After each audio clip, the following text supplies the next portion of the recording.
Hi everyone, welcome to the video about clauses and punctuation. This is going to be the first video in the Advanced English series on the Abarso YouTube channel. If you can't already tell by my voice, this is Ginny speaking, so let's get into it. She'll finish her homework after she eats, Grandpa. She'll finish her homework after she eats, Grandpa.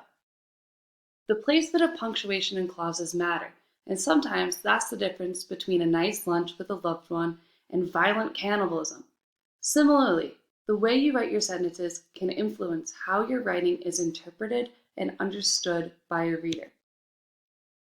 Today, we're going to learn and practice diagramming a sentence to identify subjects, verbs, objects, and prepositional phrases, and incorporating a variety of sentence structures to bring variety to your writing.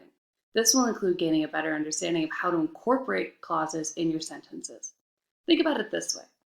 Even if you have a very good argument and your sentences are all out of whack, there's no way people will find you to be credible. We'll be going back to the foundations of writing to improve your writing and specifically focus on the sentence fluency category on the 6 Traits writing rubric.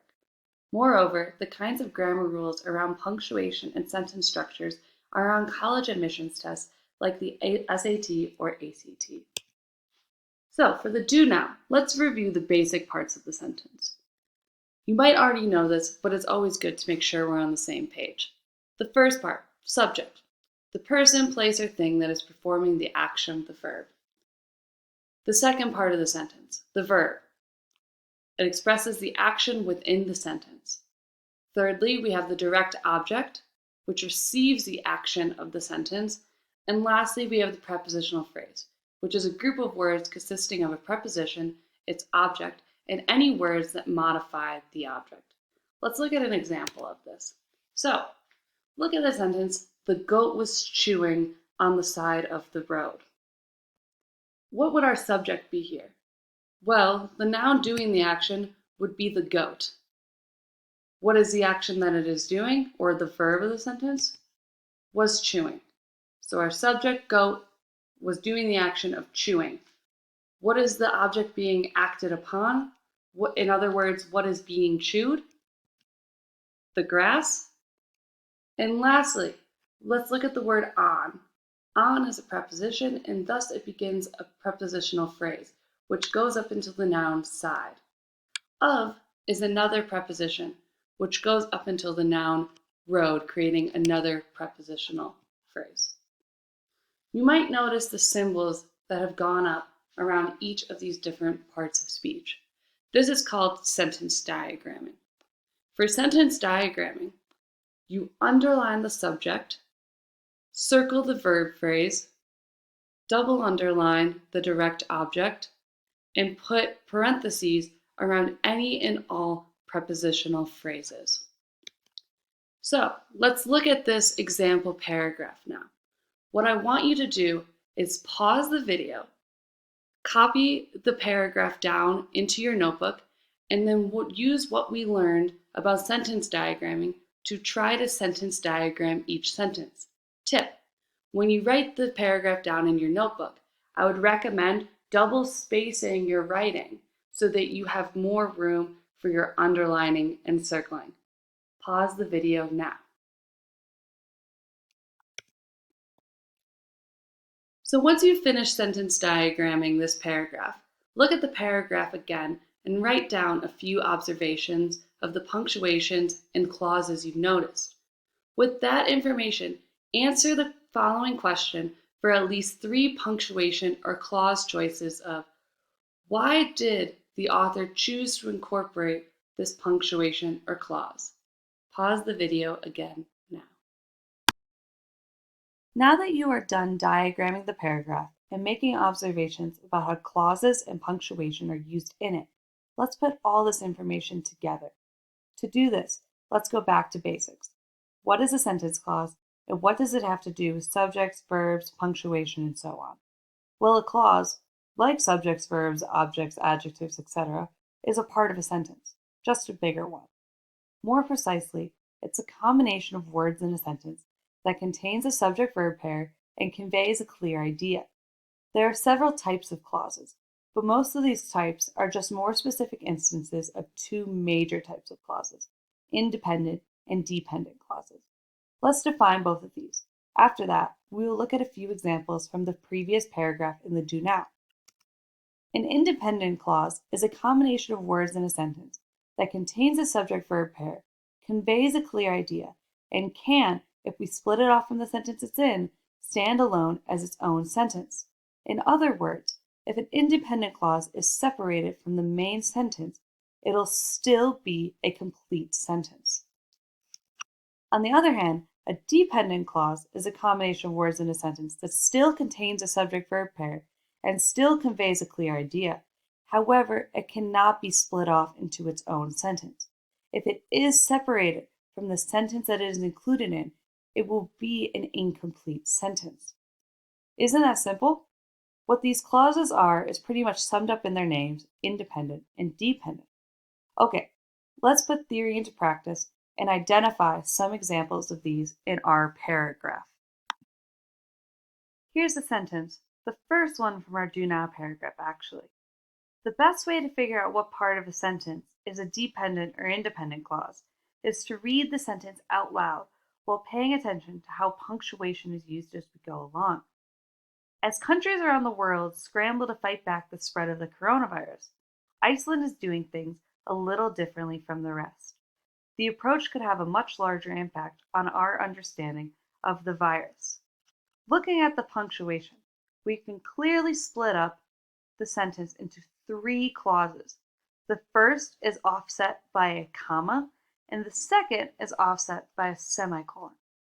Now, let's go through each of those three clauses, starting with the first clause, color-coded in blue.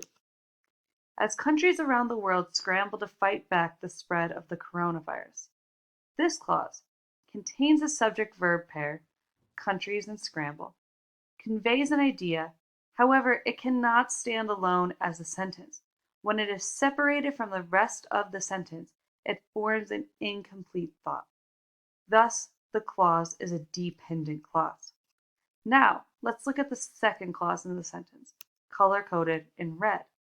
This clause contains a subject-verb pair, Iceland is doing, conveys an idea, and it can stand alone as a sentence. As we sentence diagram the sentence, we have a subject, a verb, a direct object, and even a prepositional phrase. Thus, this clause is an independent clause. Lastly, let's look at the green clause. The approach could have a much larger impact on our understanding of the virus. This clause also contains a subject-verb pair, approach and could have, conveys an idea, and it also can stand alone as a sentence. Thus, the clause is an independent clause. Let's go back to the whole sentence. As you might notice, independent clauses can be separated by a comma, semicolon, as is clear here. But this isn't always true. Independent clauses can also be separated using a comma before a coordinating conjunction like and, but, or. For example, we could drop the semicolon in this sentence and replace the with its and combine the two independent clauses like so. Iceland is doing things a little differently from the rest, and its approach could have a much larger impact on our understanding of the virus. Okay, let's practice now. We're going to use the second sentence from the do now paragraph that we have. Iceland, a small island nation of 364,000, is carrying out large-scale testing among its general population, making it the largest country to put aggressive testing at the heart of its fight against the pandemic. Look at this sentence. Then, identify any dependent and independent clauses in the sentence. Observe how different punctuation indicates where clauses begin and end. And lastly, sentence diagram any independent clauses. Pause the video and do this all in your notebook. So, just like before, I've color-coded the three clauses in the sentence using blue, red, and green. Let's go through each of these clauses, starting with the blue clause. Iceland is carrying out large-scale testing among its population. This clause contains the subject-verb pair, Iceland is carrying out, conveys an idea, and it can stand alone as a complete sentence. Thus, the clause is an independent clause. Due to the fact that it is an independent clause, I proceeded to sentence diagram the sentence. Iceland is our subject, is carrying out is our verb phrase, the direct object of that verb is testing, and among is a preposition that sets up the prepositional phrase among its general population. Next, let's look at the red clause, which is a little bit different from many clauses we've seen before. A small island nation of 364,000. The first thing that should stand out to you is that we actually do not have a subject-verb pair in this clause. There is no verb in the phrase a small island nation of 364,000. However, it does convey an idea, and it also cannot stand alone as a sentence. This is a kind of a dependent clause. It is called a dependent noun clause due to the fact that it only contains a noun and does not contain any verb phrase. Lastly, let's look at the green clause, making it the latest country to put aggressive testing at the heart of its fight against the pandemic. This clause contains a subject-verb pair, conveys an idea, however, it cannot stand alone as a sentence, given that the verbs in the sentence include a present participle, making, and an infinitive, to put. Thus, the clause is a dependent clause. Clauses in punctuation help your writing look more interesting and professional. As you've seen, your sentences can have a great variety that will give you enriching writing that will be more interesting to read and look much more professional. In your future writing, your teachers will expect you to incorporate these punctuation and clause types. They will hold you to this standard in their grading as well. As you read more, either for a class or for fun, stay on the lookout for these types of clauses and different kinds of sentence structures that you can also try out in your own writing. We've also included some helpful links to things like the punctuation guide and certain SAT, ACT English sections that'll show you how useful it is to have a firm grasp and understanding of clauses and punctuation. Bye!